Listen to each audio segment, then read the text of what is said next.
বিএনপির মিছিলে যায়, তার লিগে আমার স্বামী ফরহাদ, তার লিগে আমি তারে ডিভোর্স দিলাম।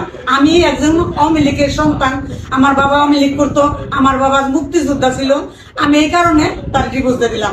তার সাথে আমি সংসার করব না, যেহেতু সে বিএনপির সাথে থাকে। আমি আওয়ামী লীগ করি, আমার শেখ হাসিনা আমার মা, আমি তার মা বলে স্বীকার করি। সে আমার জননী মা, আমার গর্ভধারণী মা মা না, সে আমার বড় মা। অনেক কিছু করছে, আমার মারধর করেছে, আমার হাতের দেন অবস্থাটা কি করছে, অনেক মারধর করছে, অনেক অত্যাচার করছে আমার বড়।